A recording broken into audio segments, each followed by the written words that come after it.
capítulo 23. Nós vamos hoje falar um tema sobre religião. Aqui você vai ver em Mateus 23 um tema forte. E a gente vai tomar conhecimento aqui daquilo que se chama 7 ais. Jesus vai falar 7 ais, ou seja, 7 lamentos. Eu queria que você estivesse atento, porque Deus tem algo a nos dizer sobre isso. Nós estamos falando no mês de janeiro e eu encerro hoje essa ênfase na nossa vida como discípulos.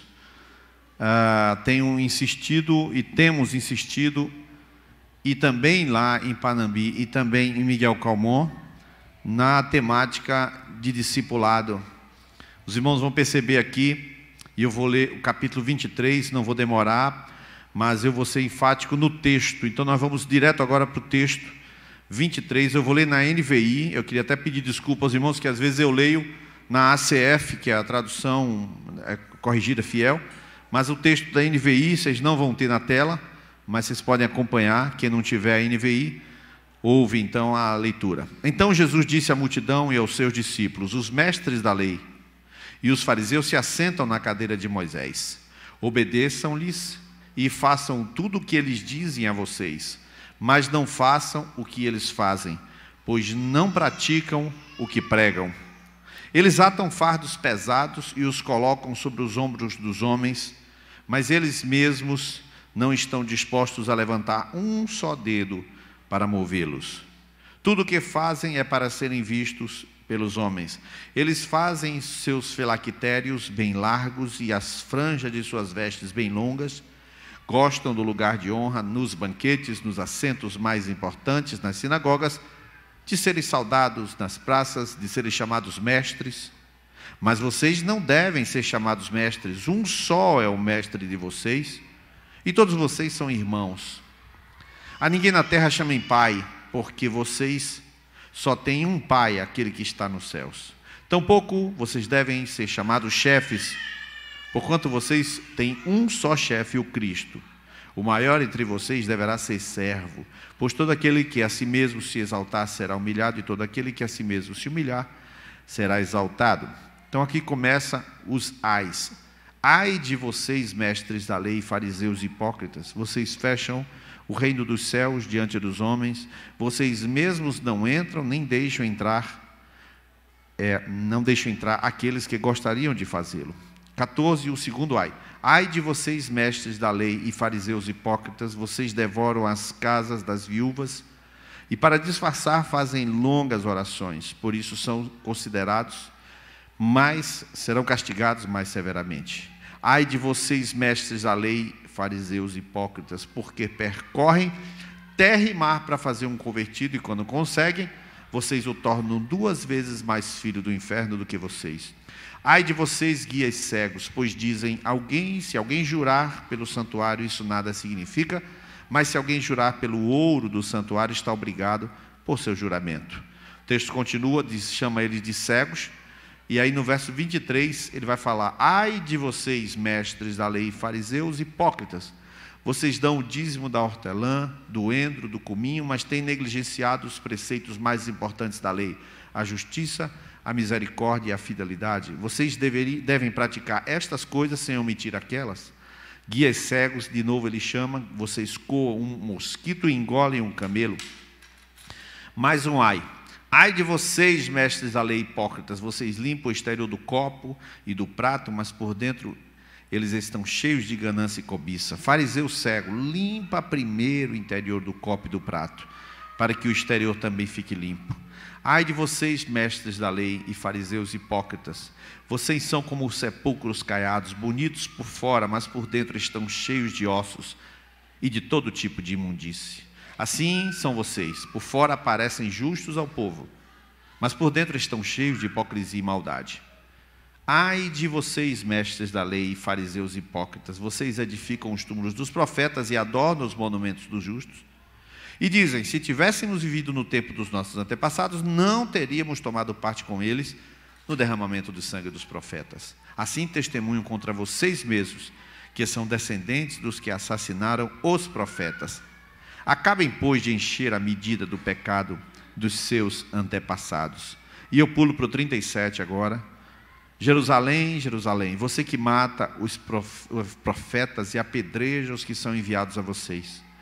Quantas vezes eu quis reunir os seus filhos, como a galinha reúne os seus pintinhos debaixo das suas asas, mas vocês não quiseram. Eis que a casa de vocês ficará deserta, pois eu digo que vocês não me verão mais, até que digam, bendito é o que vem em nome do Senhor. Amém? Queridos, essa passagem é uma passagem muito forte.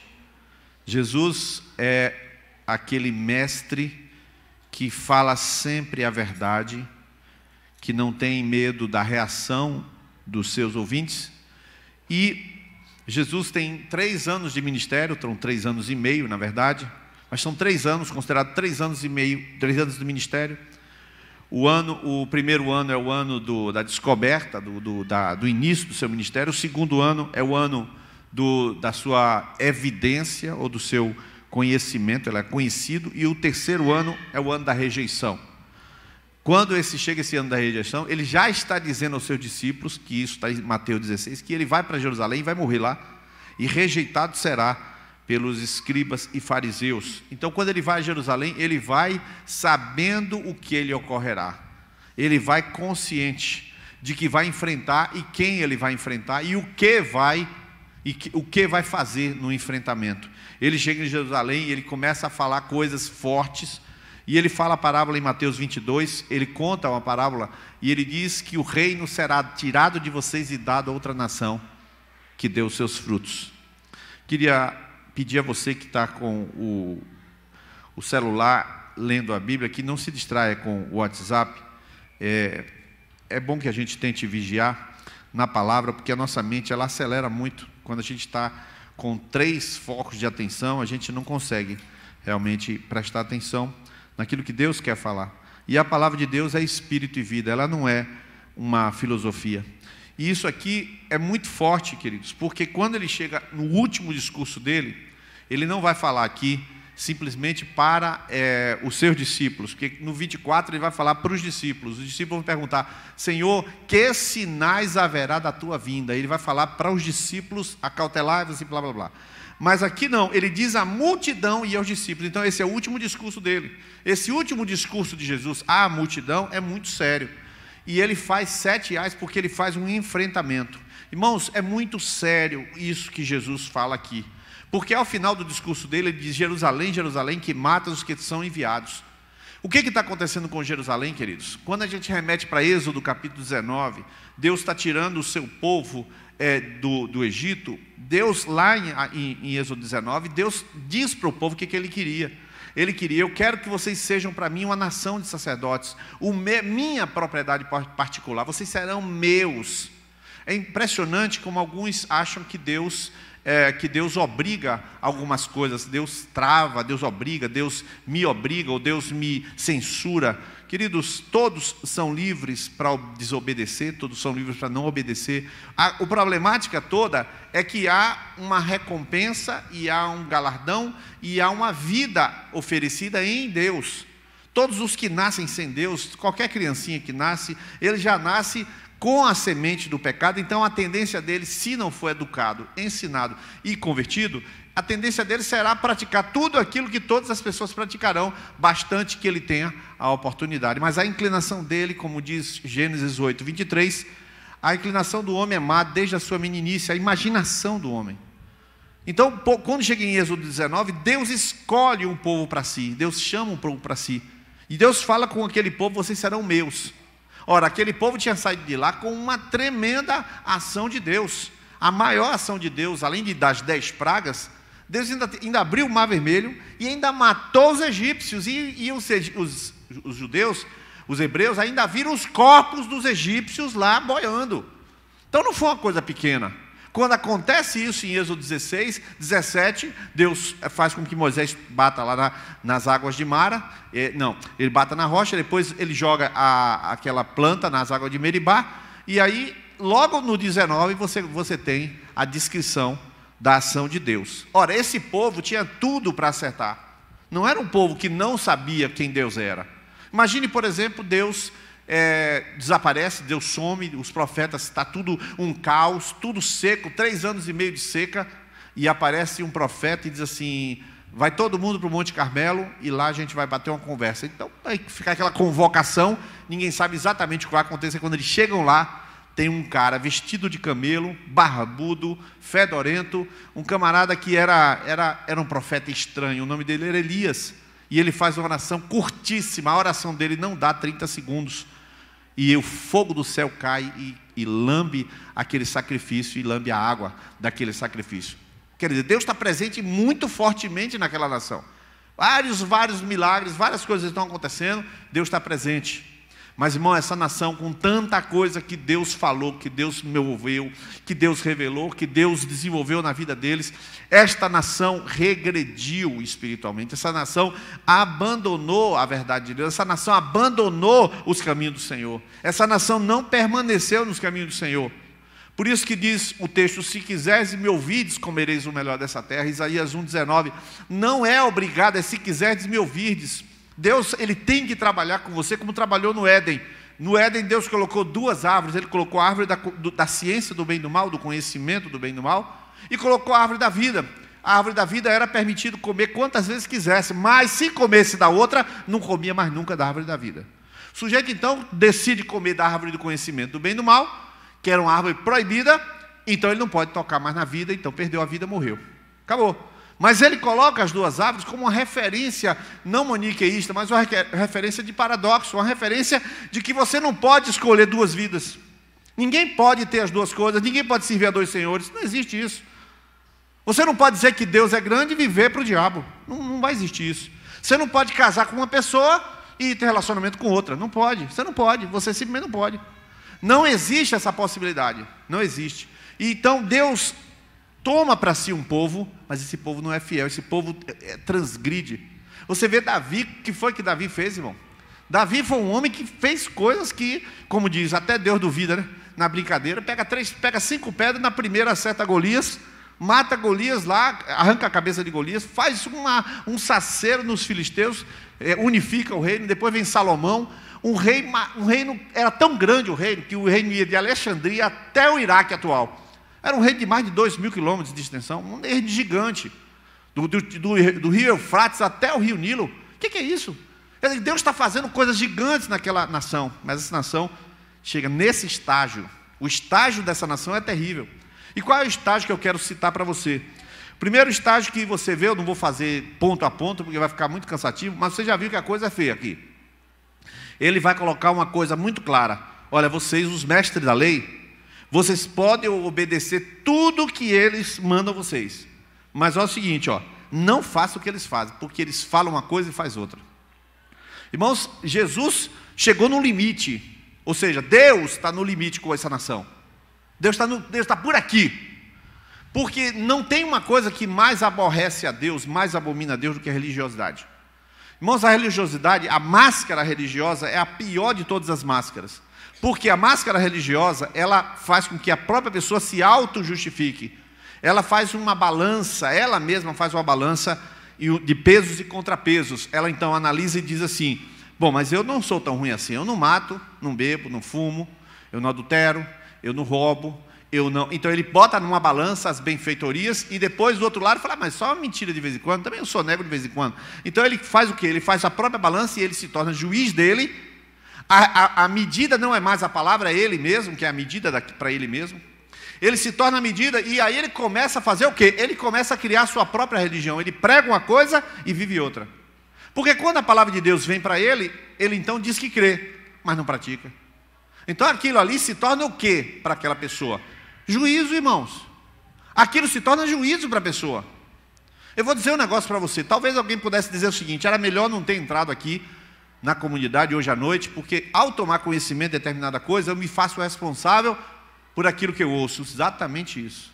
mas não impediria você de ser julgado, mesmo que não soubesse, porque a palavra de Deus diz em 2 Tessalonicenses 1,7, que Ele vai julgar aqueles que não obedecem, os que não conhecem igualmente. Não tem jeito. Então, quando ele vai entrando aqui, ele já vê que o primeiro grande erro é pessoas que falam e não fazem, pessoas que têm uma vida inconsistente. Quando ele vai para os 7 A's, você vai ver aqui coisas do tipo, o Senhor fala assim, por que vocês estão dando o dízimo do hortelã, do entro e do endro e do cominho? São temperos. Ora, não está escrito em lugar nenhum da lei que era para dar dízimo de tempero, de açafrão, não tem que dar dízimo disso. Mas o que os fariseus faziam? Eles estão religiosos, que era para ser dado dízimo de 3 coisas. Era para ser dado o dízimo do cereal, que era o trigo, o dízimo do azeite e do vinho. Era para dar isso. Você chegava, tirava uma colheita de vinho, pegava um barril de vinho e levava um barril de vinho para o sacerdote. Você tirava uma colheita de azeite, tirava um barril de azeite e levava para o sacerdote. Mas não era para fazer isso com coentro, nem com nada disso não. Aí os camaradas falam assim, não, vocês têm que dar dízimo de tudo, porque o cereal significa tudo que planta, o vinho significa tudo que você extrai, e o óleo significa... Aí ele vai falando, né? Eles ampliaram as regras sobre o povo, e aí começaram a tirar do povo ampliando as regras. E Jesus está por aqui, Deus está por aqui com os fariseus, e ele vai dizer, vocês deveriam enfatizar o principal, que é a justiça, a misericórdia e o amor. A justiça, a misericórdia e a fidelidade, né? Essas coisas, e dizimar. Mas ele vai dizer também, ai de vós, escribas de fariseus, porque vocês limpam o exterior, ou seja, vivem de aparência, mas o interior de vocês é podre. Agora pense, aqui está a nação de Israel que sai do Egito, aqui está a nação de Israel que Jesus está conversando. O que essa nação era? Uma nação vitoriosa. O que essa nação é? Uma nação caída. O que essa nação tem? Essa nação só tem a mão de Deus e Moisés, não tem nem o culto. Essa nação tem culto, tem sinagoga, tem fariseu, tem ensino, mas não tem Deus. Quer dizer, é possível que a gente caia a um nível de religiosidade em que a gente não tem um relacionamento com Deus, mas tem a religião. A gente não tem coerência na vida, mas tem a aparência de coerência. É possível que uma pessoa frequente a igreja, mas a sua vida não seja nada como desses caras aqui. Os caras frequentavam a igreja de então, que era a sinagoga, mas a vida, a justiça, o interior do copo estava sujo. Quer dizer, não havia dentro do seu coração. É impressionante isso. Jesus diz, fariseu cego, limpe primeiro o interior. Você observou aqui? Então Jesus está dizendo, Deus está dizendo, que todo mundo tem capacidade de autoavaliação. Porque você tem capacidade de limpar. Ele está dizendo que se você não consegue nem descobrir que você tem sujeira, você já virou descarte. Porque se você tem a percepção, significa que você tem alguma coisa viva em você, quando Deus fala com você. Deus está falando agora contigo. E Deus está falando agora contigo, você então já acha que você é bom. Então você define que você é bom, então nunca vai limpar. Você define que está bem, então você nunca vai limpar. Como é que você vai limpar uma coisa que você não concorda com Deus? Deus diz que você precisa limpar, você não concorda. Então você observa que o que fica nesse suco desses 7 A's, ele replica a hipocrisia, ele replica o discipulado aqui. Os fariseus, eles, olha o que diz aqui, ó. Ai de vós, escribas e fariseus, porque percorrem terra e mar para fazer um convertido. Isso aqui é conversão, é discipulado. E quando conseguem, vocês tornam 2 vezes mais filhos do inferno do que vós. Como é que ele está dizendo isso? Ele está dizendo o seguinte, você vai, discipula o cara, e você que é um desgraçado, você torna o cara 2 vezes pior que você. Porque você tem consciência, mas esse cara, você replicou nele uma hipocrisia que agora é do caráter. Ele é hipócrita do caráter. Ele não é aquele cara duvidoso que faz para aparecer. Não, ele não presta mesmo. Esse cara é 2 vezes pior do que você. Irmãos, as coisas são muito sérias, porque você pode recair para a religião. Você pode recair para a religião. Você pode se conformar em ser membro de conexão. Você pode se conformar em ser da videira. Aí varia. Você pode se conformar em ser... participar do Videirinha aqui, você pode se conformar, estar no louvor, você pode se conformar com coisas que aparentam, como aqui você viu. São 7 A's, ele vai falar várias coisas, vai falar do sepulcro, vai falar do discipulado, vai falar do dízimo, vai falar várias coisas. Mas todas elas vão dizer, tem a mesma essência, tem uma cara religiosa, mas tem uma essência nula. uma essência nula. E olha, queridos, eu quero agora começar a concluir, porque minha palavra é curta hoje. Deixa que você perceba onde é que fica o problema. Jesus, quando chegou, ele não trouxe religião. Mateus capítulo 11, eu não vou ler porque eu estou falando assim, digamos assim, distributivamente. Eu estou fazendo comentário bíblico acima do texto, em cima desse texto. Mas Mateus capítulo 11, verso 18, Jesus disse assim, que geração compararei vocês? Vem o Filho do Homem, comendo e bebendo, e dizem, tem demônio. Aí ele fala assim, vem o Filho do Homem comendo e bebendo. Vem o Filho do Homem comendo e bebendo, e dizem, é amigo de publicanos e pecadores. Beberrão e amigo de publicanos e pecadores. Jesus, ele veio fazer amigos. E no que ele fazia de amigos, a luz dele não permitia que ficassem trevas perto dele.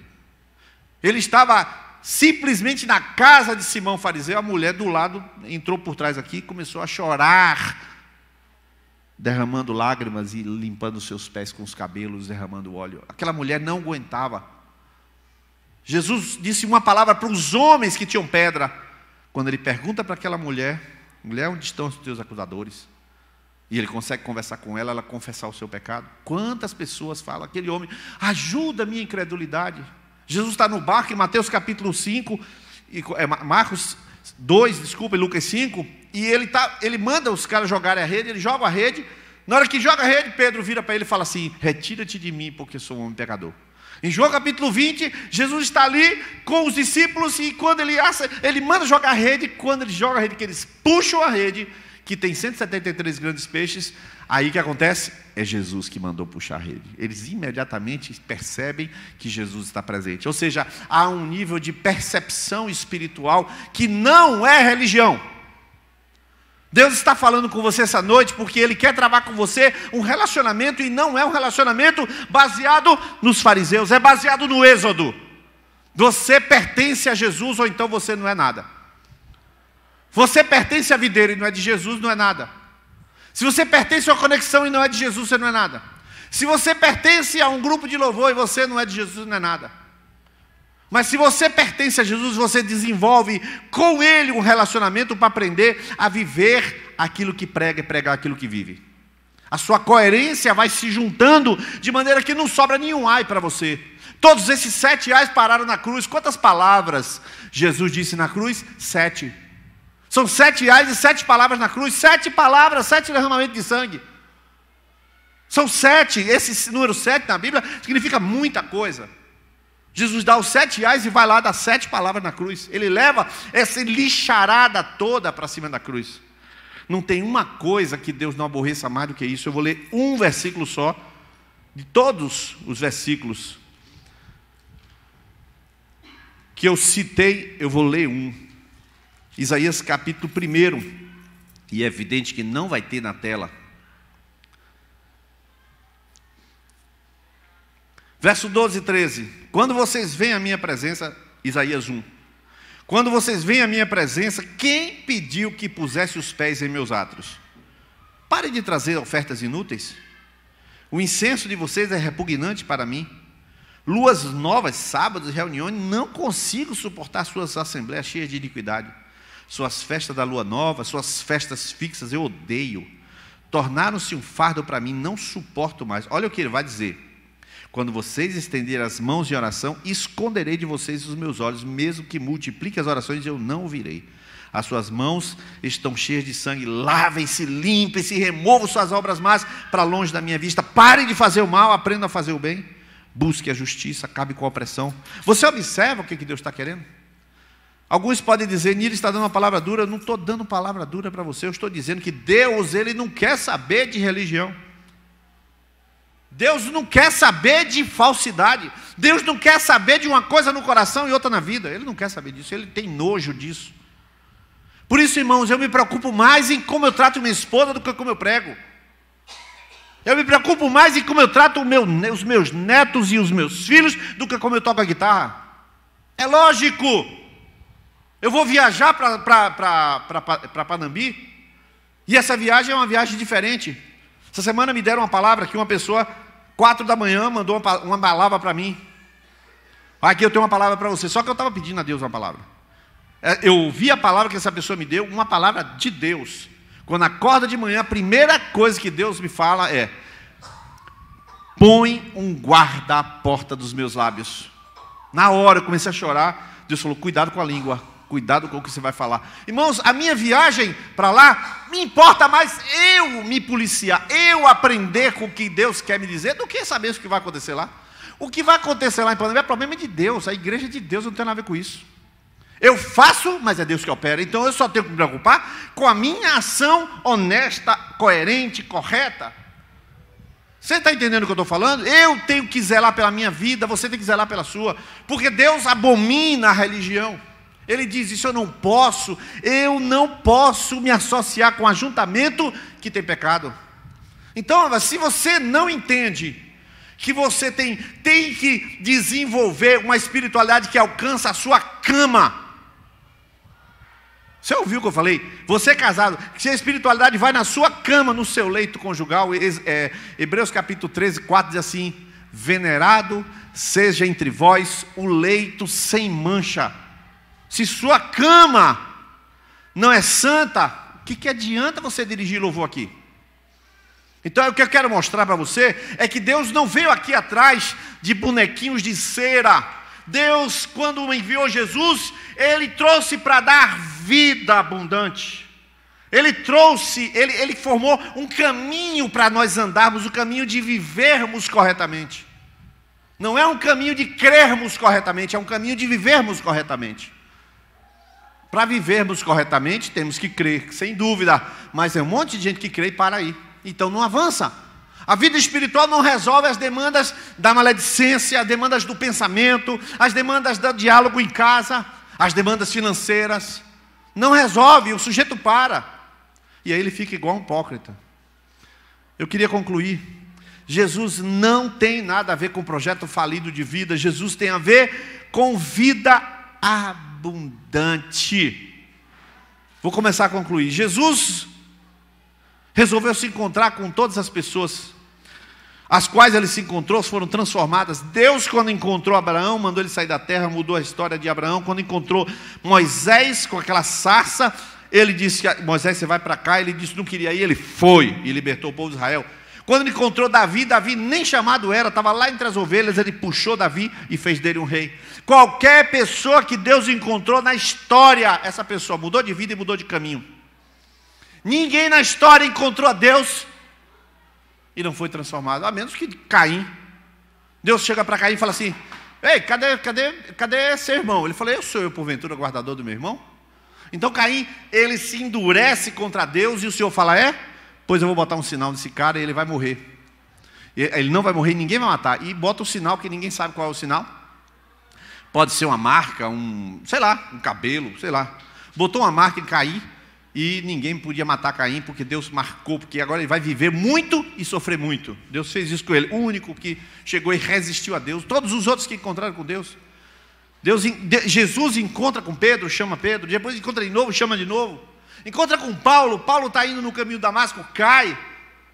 E ele encontra com Paulo, o pior inimigo, irmão.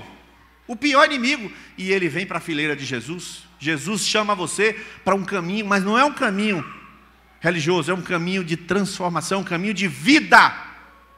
E agora eu quero que você pense, já que eu estou concluindo, eu quero que você pense, se as áreas da sua vida, a área afetiva, relacionamento em sua casa, se o relacionamento com seus colegas de trabalho, se o relacionamento profissional, se o relacionamento com as pessoas que batem na sua porta para pedir esmola, se o relacionamento com seu marido, com sua esposa, se o relacionamento com seu filho, se mudou quando você encontrou Jesus, se você ainda está fazendo gestão disso, provavelmente é falido.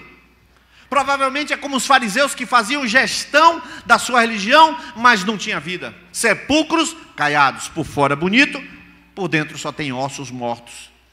O discipulado de Jesus não se importa muito com pessoas na igreja. Irmãos, eu nunca me preocupo com presença e ausência. Tem pouca gente aqui, tem muita gente, não me diz nada. Porque as pessoas que têm compromisso com Deus, quando não vem porque não pode. Ponto final. Eu sempre penso assim.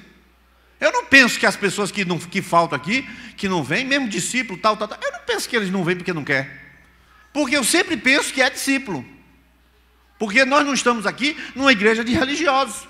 Então eu trabalho com essa cabeça. Se é ou se não é, problema de cada um. Eu já não tenho ciência disso e nem quero saber. Eu ensino, creio no que eu ensino, a unção está sobre minha vida, ponto final. Daí para frente não é mais comigo. Então eu sei que se você está aqui, Deus está falando com você.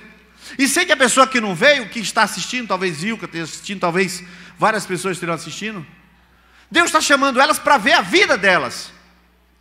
Por isso que lá em Apocalipse o Senhor pesa na balança.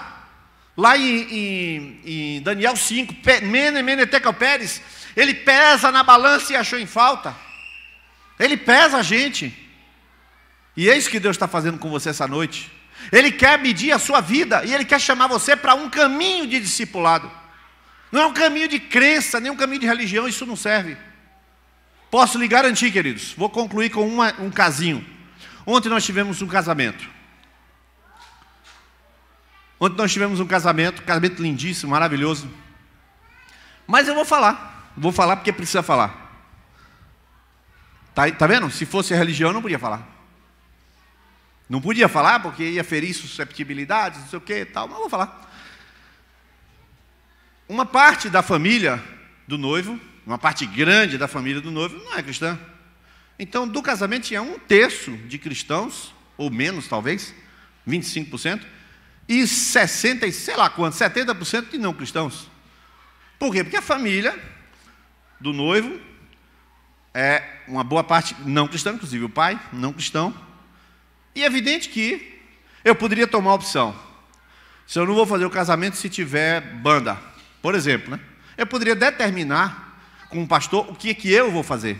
Eu poderia determinar. Mas eu não faço isso não. Eu prefiro que todos vão e cada um se comporte como discípulo, como entender que deve. Como entender que deve. E se pecar, o Espírito Santo está aí com você. E se você errou, o Espírito Santo continua com você. E ele vai te dizer onde você ultrapassou seu limite, porque quem comanda a nossa vida não é a religião, quem comanda a vida é o Espírito Santo. Aí teve banda, quando o primeiro serviço foi cerveja, foi uísque, foi tudo, foi coisa. Aí alguém vai dizer, como é que o pastor Níris faz um casamento onde tem cerveja e uísque? Meu irmão, eu fiz casamento, já 3 casamentos de igreja católica, Senhor dos Passos, Remédios. Eu fiz 3 casamentos com igreja, não é nenhum, casamento é um ato civil, só que são 2 discípulos. Mas uma parte eu tenho que respeitar. Zé Ronaldo estava lá, foi convidado por ele, um bocado de gente. Mas a verdade é que tudo termina sendo uma prova de religiosidade ou de vida. Quem tem vida anda sempre com Deus e é fiel a Deus. Quem é religioso fica todo atrapalhado. Fica atrapalhado. Porque a religião facilita muita coisa. Ela diz o que é, diz o que não é, que pode, que não pode. Aí você não precisa ter vida. Basta ter um sepulcro, você passa uma tinta por cima e ele é caiado. Então você cai ao seu sepulcro, cai a sua carinha, mas quando volta para casa está zangado com o marido e não dorme brigado com ele. E quando ele procura você, aí você faz o quê? Estou com sono, dor de cabeça. Aí pronto, vai embora. Então assim, não precisa viver vida abundante, basta fingir vida abundante. Estou fora, irmão, estou fora disso, não acredito nisso. E Jesus não acredita nisso. Esse é o evangelho que eu entendo. O evangelho que quer mexer na forma como você abre a tua carteira, na forma como você fala com o mendigo, na forma como você ouve uma necessidade de alguém pedindo alguma necessidade e você se compunge. Eu vou para Panambi amanhã, mas eu vou ficar calado. E por quê? Porque Deus mandou. Sei lá, vai ver que eu falo demais, como falei essa noite. Já falei demais aqui. Falei não. Falei que tinha que falar. Feche seus olhos aí, que o Espírito Santo está começando a perguntar para você, você é um discípulo? Ou você é um sepulcro caiado? O Espírito Santo nos confronta, irmão, porque Deus ama-nos demais para nos deixar no erro. Deus nos ama demais para nos deixar no erro. Deus nos ama demais para nos deixar no caminho nosso mesmo. O nosso caminho é falido. Provérbios 14:12, nem sabem que tropeçam. Tropeçam, caem sem saber onde tropeçaram. Só que esta noite, você que entrou aqui, uma pessoa que já está na religião há muito tempo. Eu nasci num lar cristão, meu irmão. Eu nasci num lar cristão, tenho 54 anos de idade, nasci num lar cristão, pense. Pense quantas vezes eu tenho que vigiar a minha justiça própria, meu orgulho religioso. Pense quantas vezes eu tenho que me quebrantar para não achar que sou alguma porcaria, que sou alguma coisa que vale alguma coisa. Quantas vezes eu tenho que me humilhar diante de Deus? Eu e você, nós. Não, Deus está querendo você de verdade. Hoje é uma noite de tirar a aparência. Você gosta de aparência? Eu gosto de aparência. Irmão, eu estou bonito, essa camisa foi a videira que me deu, estou bem vestido. Todo mundo gosta de aparência. Quero ver que a mulher aqui que não maquiou. Todas aqui botaram pelo menos um blush. Aparência todo mundo quer, mas Deus não liga para a aparência. Deus liga para a essência. Deus liga para o altar dentro do seu coração. Se você até hoje não fez uma entrega verdadeira, você não é dele. Você não é dele. Você pertence à religião, está até perto, está até na porta, mas não pertence a Jesus. Se você se acha bom, você já não é dele. Ninguém pode se achar bom, porque quanto mais perto de Deus a gente está, mais defeito a gente vê. A luz é grande. A luz é grande quando você está perto, então você não aguenta. Você se acha a pior criatura, não tem condições de pregar. Como é que eu vou cantar? Por quê? Porque você está perto. A luz ilumina aqueles defeitinhos, aquele palavrão que você soltou uma semana atrás, você lembra como se fosse hoje. Você fala, Jesus tem misericórdia. Irmão. Queria que você ficasse de pé aqui essa noite. Irmãos, eu prefiro 1000 vezes falar contundentemente para salvar a sua vida do que ajudar a pintar os sepulcros caiados e ir para o inferno junto com esses. Em nome de Jesus, essa noite eu quero que você se posicione. Eu quero que essa noite você abandone alguma coisa. Essa noite Jesus falou com você de que aquele povo que era tão poderoso em Êxodo 19 se tornou vômito em Mateus 23. Essa noite é a noite de a gente ser verdadeiro. Eu vi uma frase que diz, eu me visto de nudez. Frase estranha, mas ela quer dizer que eu preciso ser verdadeiro. É a noite de a gente ser verdadeiro. Se você vai abandonar alguma coisa, eu vou orar aqui, e nesse momento eu não quero nem que você venha aqui à frente. Eu quero que onde você estiver, você abandone alguma coisa. Abandone alguma coisa. Abandone sua independência. Abandone a sua hipocrisia. Você decida confessar. Abandone a tentativa. Você pode tentar 1000 vezes, mas todas em que você for verdadeiro, Deus está contigo. Se você esconder uma vez, Deus já não está contigo. Deus está com a luz, porque Deus é luz. Abandone alguma coisa essa noite. Abandone alguma coisa. Se por acaso você quiser vir à frente, você que quer entregar sua vida a Jesus, aí sim, eu quero que você venha à frente. Você que vai abandonar aquele seu caminho, aquela sua religião, e você vai vir à frente, entregar sua vida a Jesus. Sim, venha à frente em nome de Jesus. Venha à frente em nome de Jesus. Deus não quer nenhum religioso. Por isso que eu gosto de dizer certas coisas escancaradas na minha vida, que eu tenho repulsa como Deus tem repulsa. Eu quero assumir a minha vida de verdade, mesmo que não seja tão boa quanto vocês imaginam, mas é verdadeira.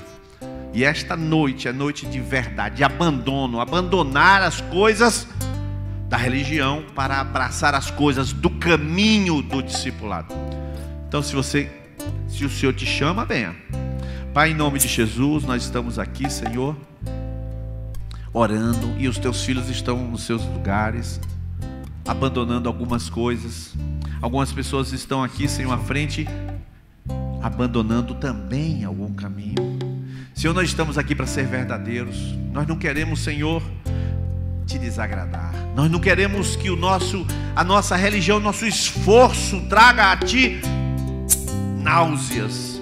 Nós queremos, Senhor, estar na Tua presença em verdade, para Te adorar em espírito e em verdade. Pai, essa noite nós estamos aqui para responder a Jesus e dizer: sim, eu quero seguir a Jesus. Eu quero seguir o caminho de Jesus. Eu quero ser discípulo de Jesus. Eu quero viver uma vida liberta, uma vida leve e uma vida verdadeira. Senhor, todos aqueles que estão abandonando agora algum comportamento, que o Senhor tome isto. Eu queria que você fizesse uma oração agora no seu lugar. Faça uma oração sozinho, não em cima da minha oração. Faça uma oração sozinho. Senhor, eu quero abandonar agora. Eu declaro, peço a tua ajuda para abandonar. Faça oração, vá, olha aí. Enquanto eles vão cantando aqui, você vai fazer essa oração em nome de Jesus. Pode orar. Eu queria ter, faça a sua oração. mais que uma voz, mais oração de abandono. Que um amor e uma vida pra te oferecer, pois tu és muito mais que eu possa crer em meu ser.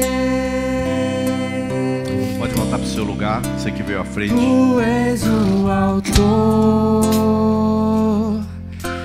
aquele que pintou com perfeição a vida. Cante o coro. Tu és o Senhor, aquele que me amou, és o meu. aquele que me amou. Vamos nos consagrar agora. O meu Deus, meu Senhor, minha vida é pra teu louvor. Meu Deus, meu Senhor, minha vida é pra teu louvor. Vamos terminar cantando mais uma vez. Eu queria ter mais que uma voz, mais que um amor e uma vida pra te oferecer, pois tu és muito mais que eu possa crer em meu ser. Tu és o autor, aquele que pintou com perfeição a vida. Tu és o Senhor, aquele que me amou e és o meu Deus, Meu Senhor, meu Senhor, dono da sua vida. minha vida é pra teu louvor. Meu Deus, meu Senhor, minha vida é pra teu louvor. Aleluia, aleluia, aleluia. Você pode aplaudir o Senhor, a Ele a glória, a Ele a honra. Concluindo, viva para Deus em verdade, amado. Você tem que consertar, você tem que pedir perdão, você tem que ser verdadeiro. Seja, porque senão você cai na vala da religião. Aí você vai ter que fingir. E se você vai ter que fingir, Deus vai ter que lhe vomitar. Não tem jeito. É assim que Jesus ensinou. Outra coisa, eu demorei um pouquinho mais porque vocês viram que o Videirinho aqui começou hoje, né? Então eles cantaram, fizeram um festão lá na entrada e as crianças estão acabando agora. Aí eu estava só para sintonizar com eles aqui. Deus abençoe, Deus conceda uma boa semana para vocês. Conto com sua oração.